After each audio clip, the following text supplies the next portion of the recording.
para a gente ganhar tempo, peço que você abra sua Bíblia em Ezequiel 47.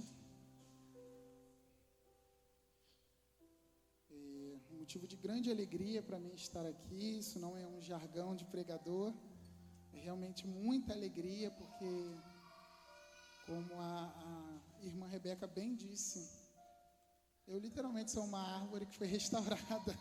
Estava até conversando com a minha amiga Josuane, e engraçado como a Marcela bem disse, quando a gente acha que a gente não tem mais a perspectiva do futuro, o Senhor, Ele vem e faz tudo novo. E a nossa pregação, eu não queria colocar como uma pregação, eu queria colocar como uma conversa. Nós vamos chegar num lugar juntos. O que o Senhor, Ele tem falado comigo, eu creio que talvez Ele já tenha falado com você. Eu não quero falar para você nada novo, eu não quero reinventar a Bíblia para você. Eu quero que você ouça o que o Senhor tem para nós nessa noite e fale assim: caramba, eu já ouvi isso, o Senhor já falou isso comigo. Mas que o Espírito Santo possa trazer a você hoje um novo entendimento, como todos os dias Ele tem trazido sobre a minha vida. Enquanto você está localizando ainda, eu quero me apresentar um pouco. Meu nome é Danilo, eu tenho 24 anos, eu sou da Assembleia de Deus Vitória em Cristo, do pastor Silas Malafaia. Eu sou da filial ali de Campo Grande, pastoreada pelo pastor Vicente. Estou aqui com a minha família hoje, meu primo, minha amiga Josuane, Fernanda, que já é agregada, meu primo Wesley, minha mãe, meu pai, minha tia.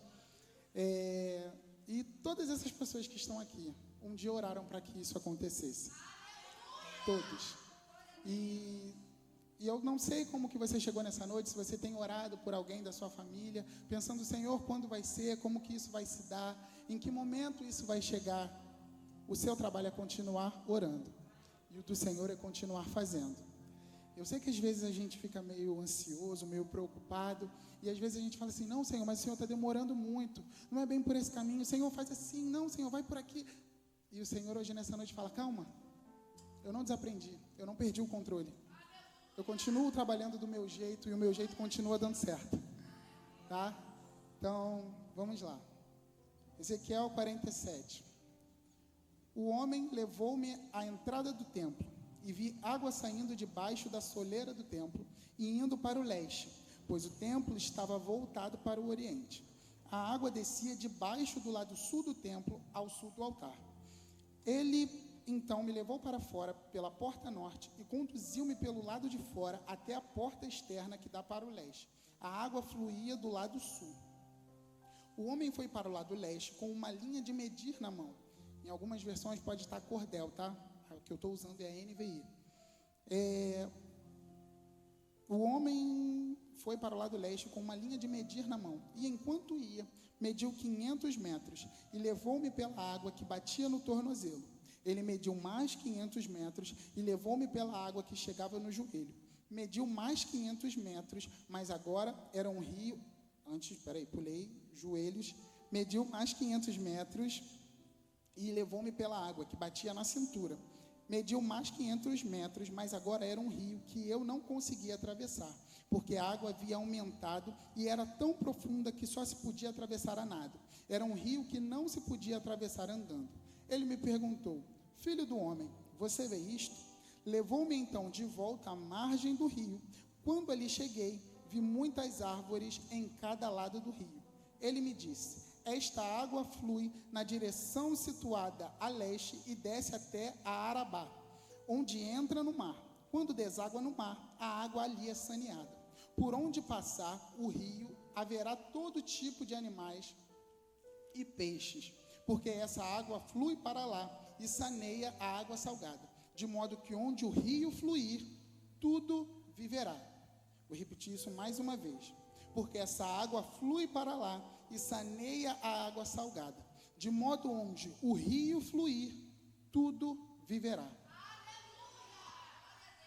Oremos mais uma vez, porque a oração nunca é demais.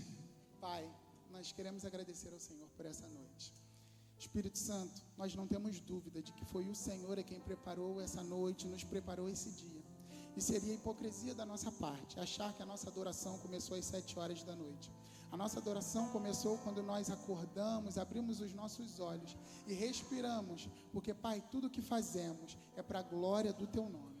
Senhor, nós agradecemos porque chegamos até aqui. Espírito Santo, essa data não foi marcada por homens, mas foi marcada no céu, para que o Senhor pudesse nos trazer um novo entendimento da Tua palavra. E o que eu peço a Ti hoje, Jesus, é por revelação. Espírito Santo, frustra toda a minha vontade, que a Tua vontade se estabeleça acima de tudo. É o que eu peço no nome de Jesus. Amém. O texto de Ezequiel 47 é um texto que, para mim, ele é muito valioso, porque quando eu voltei para Jesus, foi um dos primeiros textos em que eu me deparei. É um texto, e eu me deparei, eu tenho mastigado esse texto durante 2 anos ininterruptamente.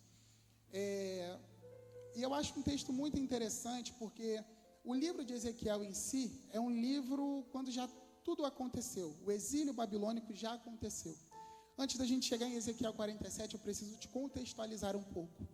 A gente sabe muito bem que quando a gente vai passar pela história do povo de Israel, a gente vê que eles viviam uma espécie de gangorra espiritual. É até meio estranho a gente falar isso, mas assim, o povo de Israel, desde a saída do Egito, na real, desde a sua formação, a sua saída do Egito, a condição pelo deserto e tudo mais, ele sempre foi um povo que, em alguns momentos, eles estavam apaixonados pelo Senhor. Só que em outros momentos, essa paixão ela se esfriava. E a grande questão é que quando a gente só se apaixona pelo Senhor, a gente tem o risco de se apaixonar por outras coisas. A grande questão é que o Senhor, Ele ama a nossa paixão, mas Ele não quer apenas a nossa paixão, porque paixão ainda está na base do sentimento. Enquanto eu me apaixono, eu pulo, eu danço, eu canto, eu rodo, eu sapateio, eu faço tudo. Só que quando a gente ama ao Senhor, nós nos decidimos por Ele. E é a esse lugar que o Senhor quer nos conduzir. Um lugar de condução, um lugar de amor, de decisão, onde você olha e fala, eu tenho sim outros amores, eu tenho sim outras opções, mas eu escolho amar ao Senhor e é isso. E ao longo da formação do povo de Israel, nós vamos ver que em alguns momentos eles estavam muito bem. Eles estavam muito bem, estavam crentes, né? Vamos trazer para os dias de hoje, que eu acho que fica mais fácil da gente entender. O povo de Israel é aquele novo convertido. O cara tá bem, tá pulando, e é isso, e Jesus, e não sei o que lá, eu não quero mais saber do inferno, não. Isso no domingo. Só que a grande questão é que quando chegava a segunda, e assim, eu não sei vocês, mas eu já tive essa fase, tá? E quem não teve, no nome de Jesus, não terá. Mas assim, eu já tive essa fase de chegar no domingo e queimar de amor pelo Senhor e falar, daqui a 1 milhão de anos, eu ainda vou estar apaixonado pelo Senhor. Só que também chegava a segunda, e com a segunda chegavam os outros amores.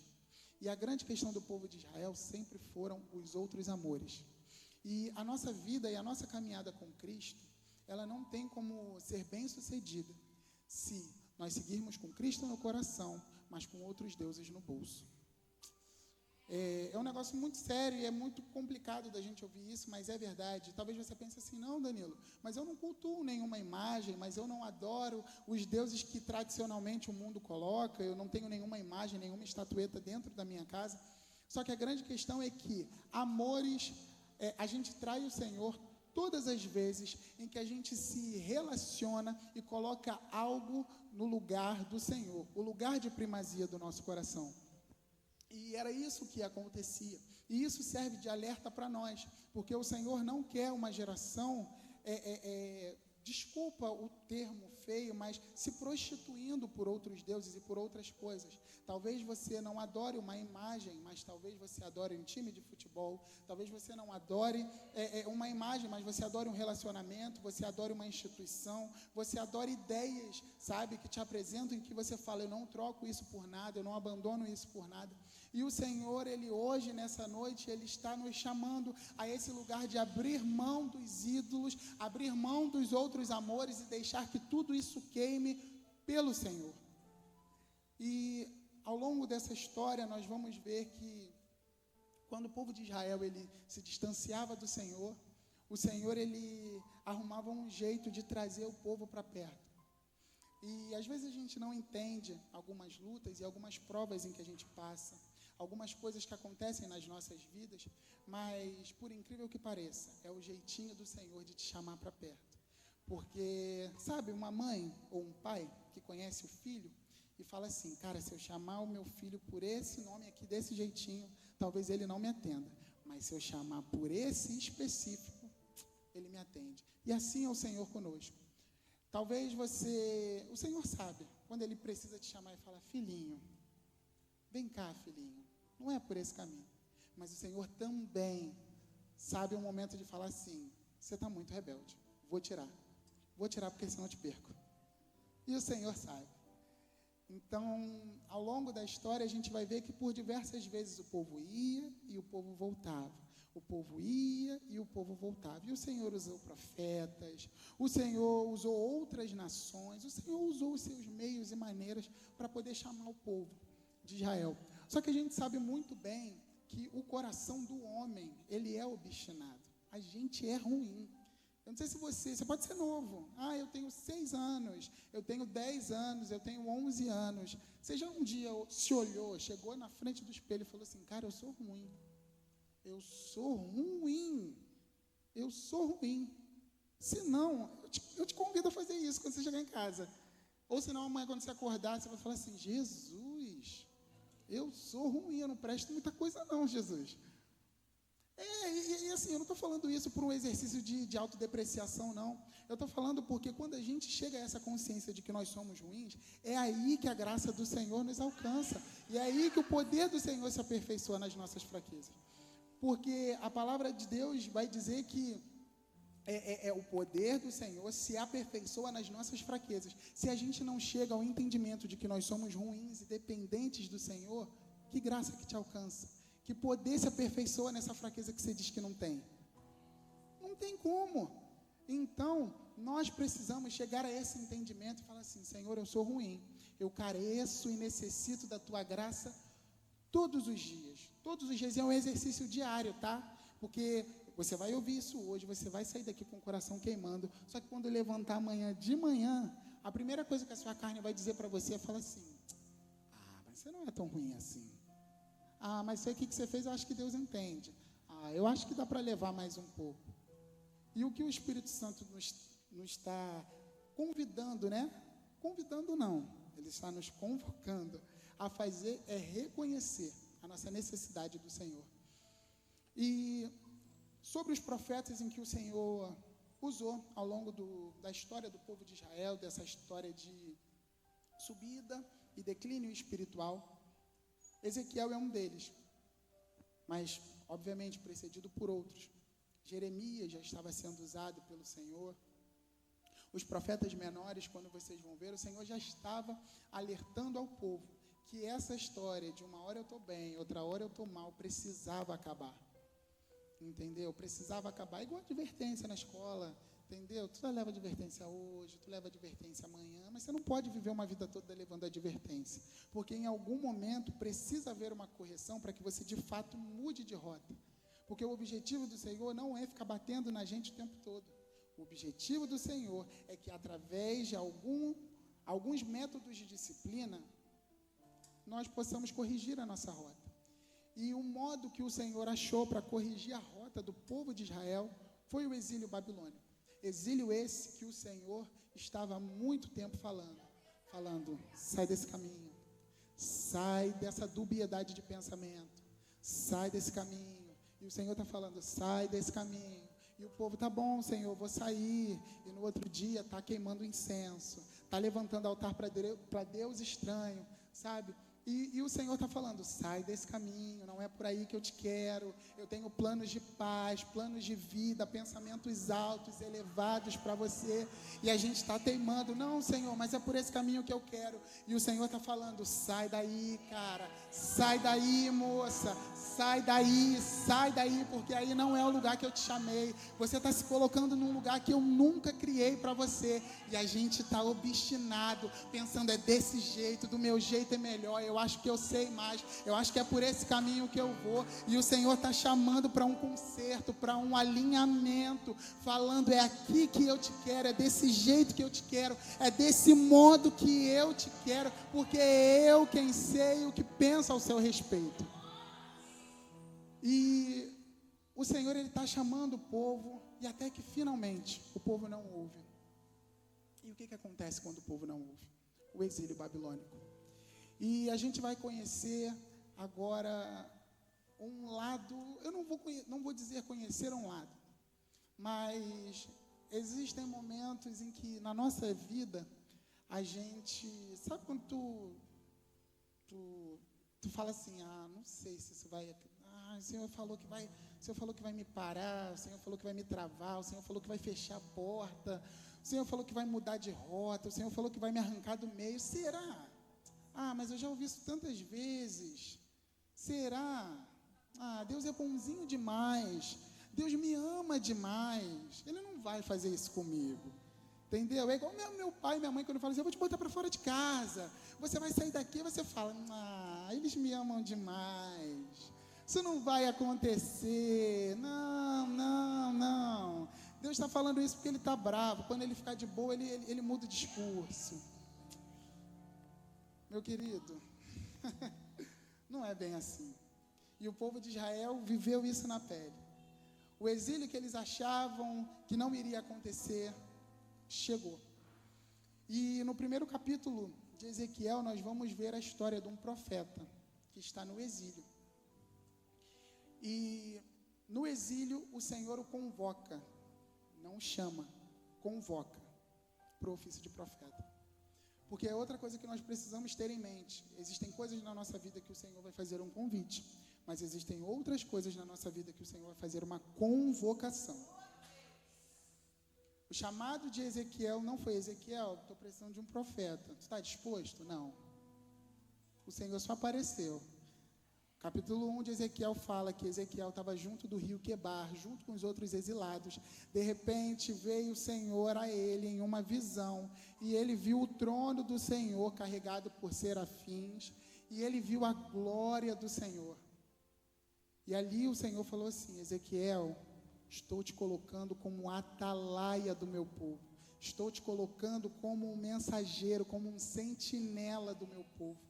E pode parecer até meio jargão de pregador, mas não é. No seu trabalho, na sua escola, na sua rua, no seu ciclo de amizades, aquilo ali é uma Babilônia. E o Senhor precisa de um sentinela. Ele precisa de um atalaia ali. E a grande questão é: quantos de nós no dia de hoje vamos nos posicionar e falar: Senhor, eis-me aqui, estou aqui para ser atalaia, estou aqui para ser sentinela, estou aqui para fazer a tua obra, estou aqui para fazer a tua vontade, estou aqui para fazer aquilo que o Senhor manda, aquilo que o Senhor quer para a minha vida. E é para isso que o Senhor está nos chamando no dia de hoje. E quando o Senhor ele chega para Ezequiel e ele chama Ezequiel, ele fala para Ezequiel: Ezequiel, estou te chamando para ser minha atalaia no meio do povo, meu sentinela. Através de você eu vou dar todos os avisos em que eu preciso dar para o povo. E outra coisa, Ezequiel, eu estou contigo. Estou contextualizando, tá, gente? Jesus falou assim: estou contigo, Ezequiel. Não. Ele falou assim: Ezequiel, estou contigo e não abro. E quando tentarem vir contra você, tu pode ficar tranquilo, porque eu estou contigo. Ou você acha que o Senhor está te chamando para um nível de intimidade, está te chamando para um nível de fortalecimento, para um nível de aprofundamento espiritual, vai te jogar no fundo do rio e vai te deixar sozinho. Não vai não. O Senhor está falando para mim e para você nessa noite: ei, estou te chamando porque eu estou contigo, porque sou eu quem te sustento, sou eu quem te levanto, sou eu quem te garanto, nesse trabalho sou eu quem te garanto, no meio dos seus amigos sou eu quem te sustento, no meio da sua família sou eu quem te sustento. É isso que o Senhor nos diz essa noite, que é Ele quem nos sustenta, é Ele quem nos usa, nos capacita, nos firma, tudo para o louvor da glória dEle. E o Senhor, quando chama Ezequiel, Ele vai falar para Ezequiel algumas situações em que ele teria que passar. E é muito interessante porque quando você for ler o capítulo em casa, que eu sei que você é um leitor voraz da Bíblia, quando você for ler o livro de Ezequiel, você vai ver por algumas situações que Ezequiel passa. Vou te dar só um exemplo de uma. O Senhor fala para Ezequiel assim: Ezequiel, durante 1 ano, você vai ficar deitado na rua de um único lado. E depois de não sei mais quantos dias, depois de um ano, você vai ficar mais 40 dias deitado do outro. Comendo só pão e água. 2 copinhos de água por dia. E só essa quantidade de pão. Ezequiel, vou tirar sua esposa. Falei contigo de manhã e vou tirar de tarde. E aí você fala assim, meu Deus, que Deus é esse? Que Deus é esse?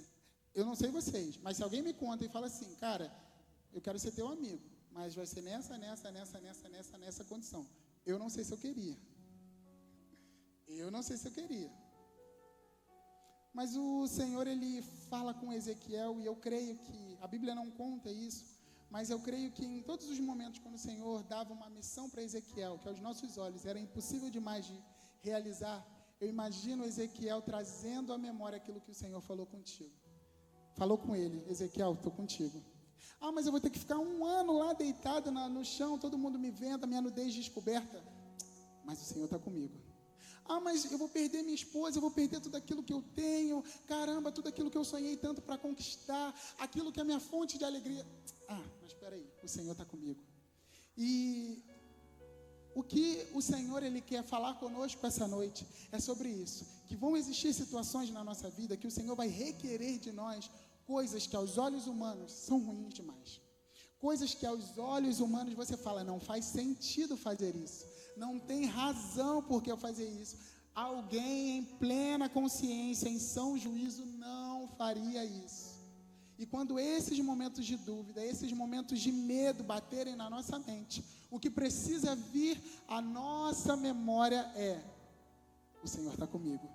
O Senhor está comigo. O Senhor está comigo. Não foi eu quem disse, mas é a palavra do Senhor Jesus quando disse: eu vou para o Pai, mas não vos deixarei órfãos. Enviarei um Consolador e Ele vai estar com vocês todos os dias até a consumação dos séculos. Ei, essa renúncia que o Senhor está te pedindo, pode ficar tranquilo, Ele te garante, porque Ele está contigo. Pode ficar tranquilo, porque é Ele quem está contigo.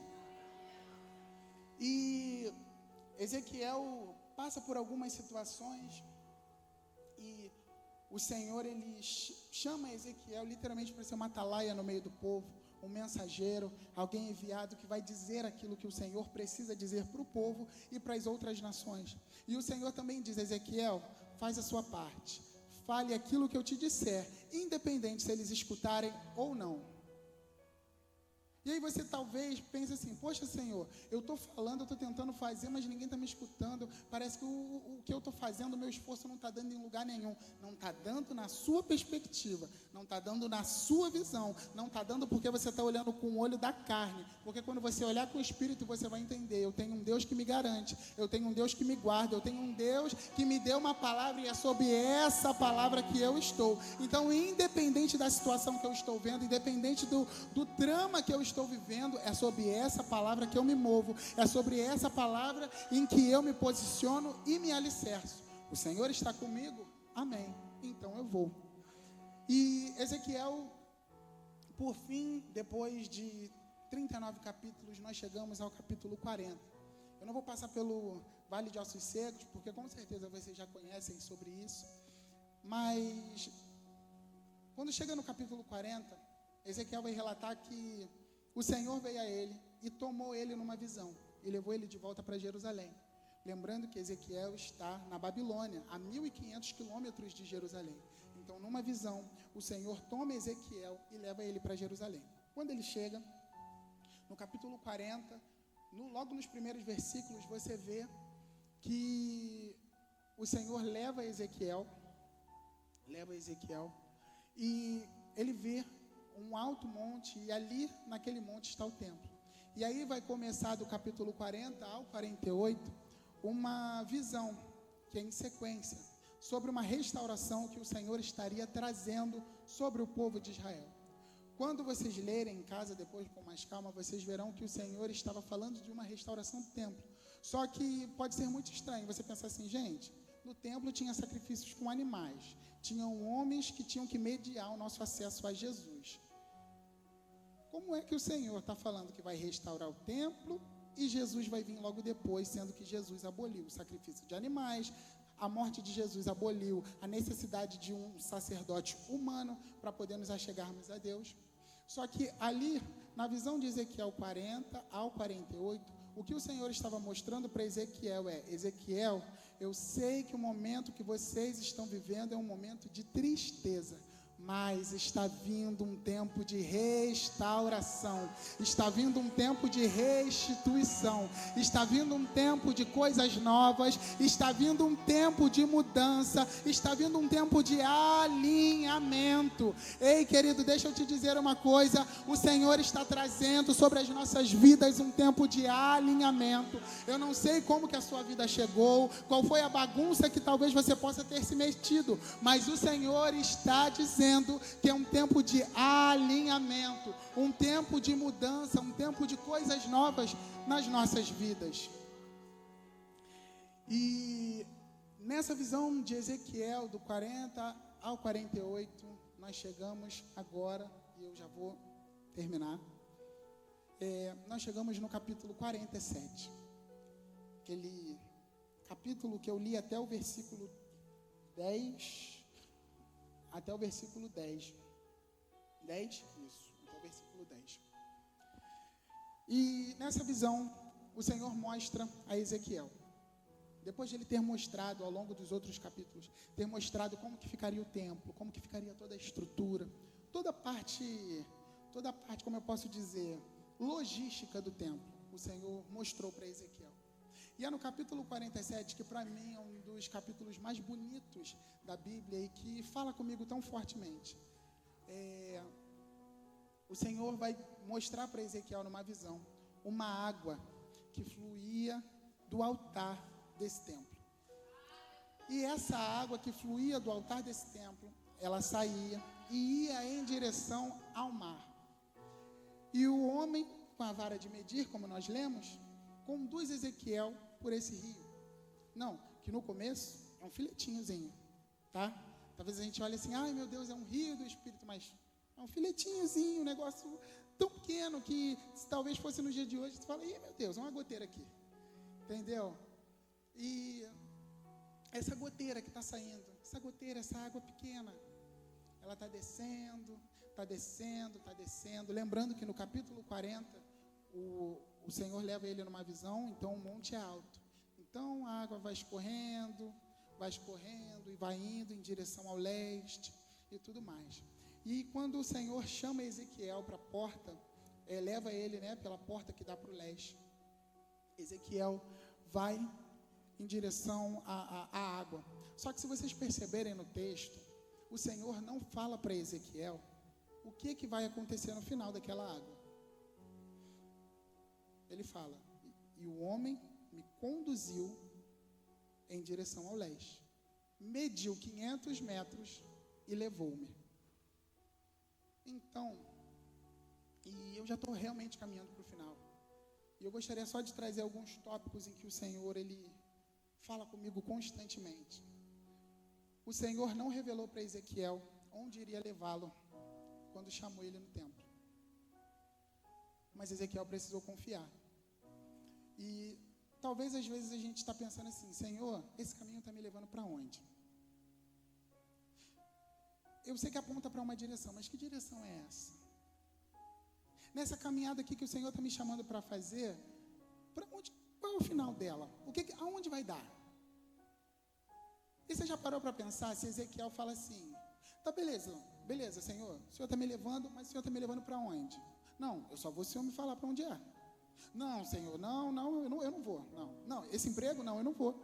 Eu não vou para esse emprego, a não ser que o Senhor me revele o que o Senhor tem para mim naquele emprego. Não, essa igreja, não, eu não vou. Eu não vou para essa igreja se o Senhor não me falar o que eu tenho que fazer lá. É o quê? É para eu ser pastor? É para eu ser ministro? É o quê? Essa rua, essa casa? Não, eu não vou. Essa casa, não. Nessa rua aí, nessa vizinhança, nesse meio de amigos? Não vou, Senhor. Só que imagina se Ezequiel tivesse feito isso. Olha a experiência que Ezequiel teria perdido. E às vezes a gente está assim com o Senhor, se debatendo e falando: não, Senhor, o Senhor precisa me falar, o Senhor precisa me falar, o Senhor precisa me revelar. Precisa o quê? O Senhor precisa o que para você? Eu sei que às vezes as situações da vida, sabe, a gente pensa em algum momento, numa loucura nossa, que a gente tem o controle, o domínio da nossa vida, mas o Senhor precisa o quê? Ele tem que obrigação com você? O Senhor, Ele revela aquilo que Ele quer, mas e se Ele não quiser revelar? Então só me resta confiar. Só me resta confiar. Senhor, aqui não tem saída. O exército do faraó está chegando. Como é que a gente vai fazer? Está me clamando por quê, Moisés? Diga ao povo que marche. Às vezes a gente está preocupado, falando, Senhor, eu preciso de uma saída, eu preciso de uma porta. Jesus, eu preciso disso. E o Senhor está falando, marcha. Está perdendo tempo me perguntando por que quer. Marcha. Teu papel é marchando. Teu papel é confiando. O seu papel é confiando na minha vontade e confiando que eu sei aquilo que eu estou fazendo.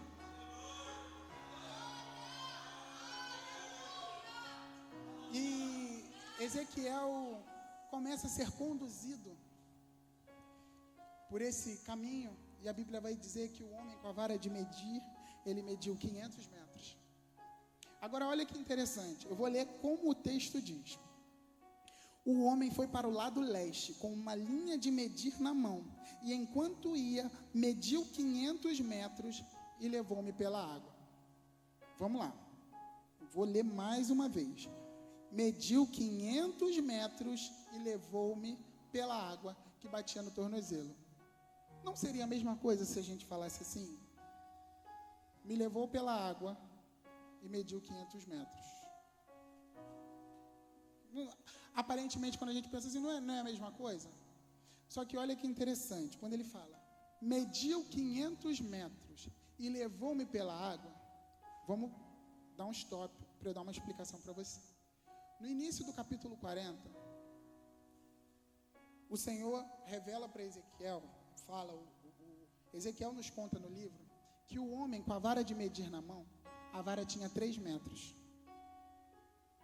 A vara tinha exatamente 3 metros. O homem mediu quantos? Quantos? A vara tinha 3 e ele mediu 500. O que me faz entender que o caminho que Ezequiel percorreu, o homem percorreu primeiro. Eu acho que eu não preciso te dizer que o caminho que você está em dúvida sobre percorrer, o Senhor já percorreu primeiro. O final que você está querendo chegar, o Senhor já chegou primeiro. O lugar que você está vislumbrando, o Senhor já chegou primeiro.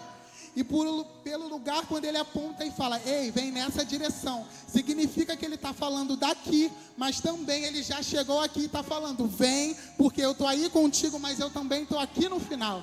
E às vezes a gente está em dúvida pensando, Senhor, como é que eu vou chegar, como é que eu vou fazer? E o Senhor está falando, se você soubesse que eu estou contigo no início, porque eu já estive no final da tua história. Ei, querido, a Bíblia fala lá em Apocalipse que o Senhor, ele é o ancião de dias. Não, ela fala em Daniel.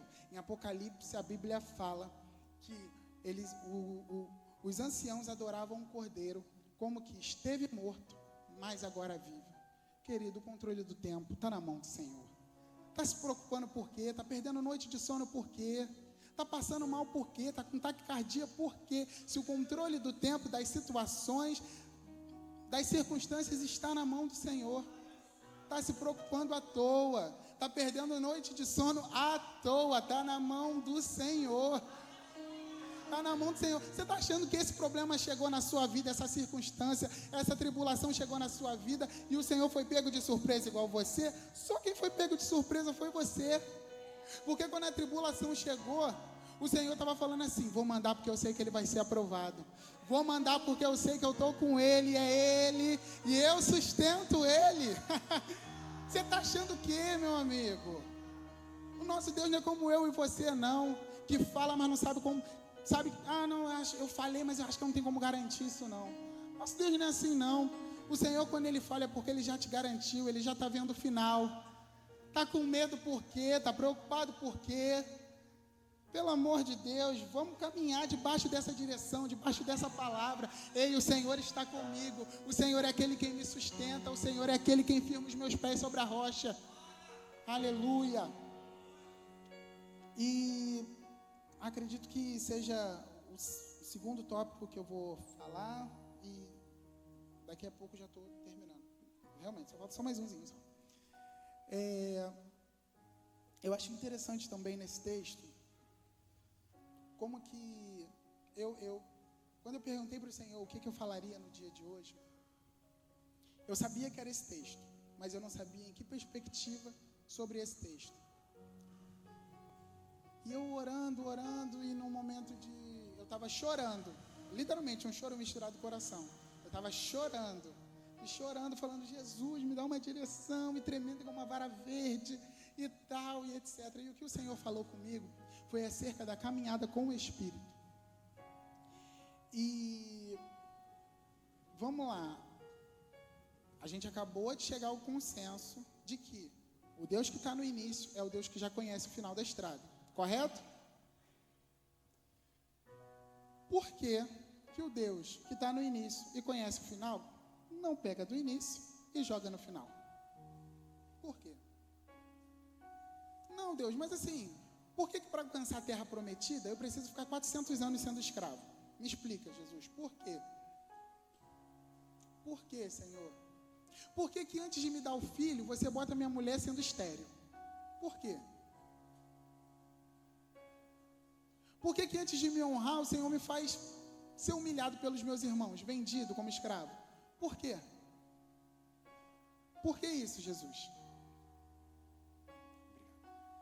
Por que isso, Jesus? E Ezequiel 47, ele traz o real entendimento. Todo mundo aqui já foi na praia?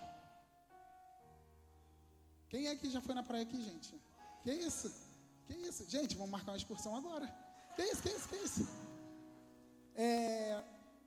Vocês já foram numa praia que você está andando em direção ao mar, e entre um passo e outro, quando você dá o próximo passo, ao invés de você pisar aqui, você já pisa lá no chão, e o seu corpo só dá tempo de...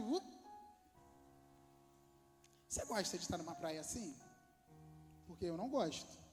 Olha que eu gosto de me meter a nadador, mas assim, eu não gosto. Mas assim, se a gente não gosta disso para o nosso lazer, quem dirá para a nossa vida espiritual e o nosso conhecimento? O Senhor, Ele sabe o exato nível que pode nos colocar. O Senhor sabe que se tira Ezequiel da margem do rio, lá do início do templo, e faz assim, vou tirar você daqui do início, vou jogar você aqui, no mar. O Senhor perde Ezequiel. E o objetivo do Senhor não é nos perder. O Senhor não quer nos perder na revelação que Ele tem para as nossas vidas. O Senhor não quer nos perder em nada daquilo que Ele tem para a gente. E o processo, a caminhada, te prepara para o final. Sabe por quê? Ainda sobre a praia. Se você é pego e jogado no meio do mar, eu não sei você, mas irmão, eu sou meio friorento. Meu corpo vai resetar. Eu vou tirar logo um print. Jesus, o que é isso? O que é isso aí? Entendeu? Eu vou tirar logo um print. E então assim, a caminhada, ela vai te preparando para o final dela. A gente tem a ideia que assim, cara, eu vou começar um caminho muito longo. Acho que o caminho é difícil. O caminho foi feito para ser difícil. Não, não foi. O Senhor, quando criou o caminho, Ele já estava pensando no final dele para você. Porque o objetivo do Senhor não é que você morra no deserto. O Senhor não criou o deserto para você morrer no deserto. O Senhor criou o deserto para te preparar para a terra prometida. Só que não tem como chegar na terra prometida se você pular a etapa do deserto.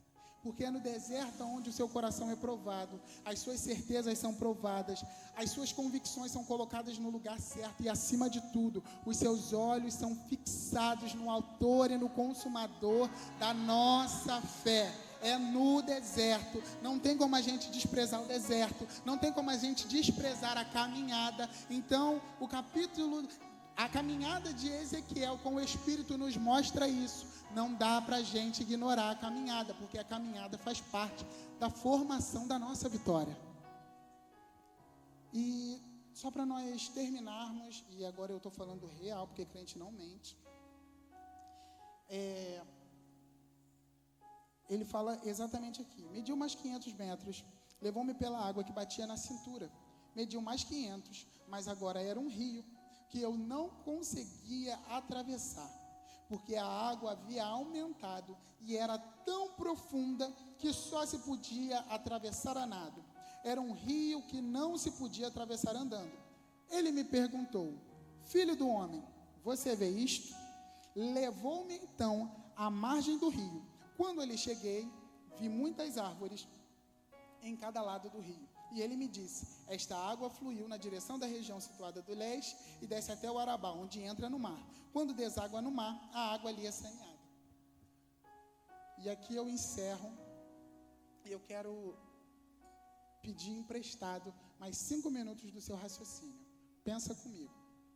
A Bíblia fala que quando Ezequiel chegou ao templo, quando o Senhor levou ele à entrada do templo novamente, já estava jorrando uma água, correto? Então, a água já estava jorrando antes que Ezequiel chegasse. A Bíblia fala que a água descia do sul do altar em direção ao leste. Então, quem é que chegou, quem é que abriu o caminho para quem? Foi Ezequiel que abriu o caminho para a água passar, ou foi a água que abriu o caminho para Ezequiel passar? Foi a água que passou na frente e Ezequiel veio depois. Só que olha que interessante. Se a água, por onde passa, tudo cura, por que é que Ezequiel só conseguiu ver árvore na margem do rio depois que ele mergulhou? Fala para mim. É porque... E aqui o Senhor, a ministração de hoje foi baseada nesse questionamento que o Senhor me fez. O Senhor já está fazendo algo. O Senhor já está fazendo algo. Só que para aquilo que o Senhor já está fazendo, quem precisa mergulhar somos nós.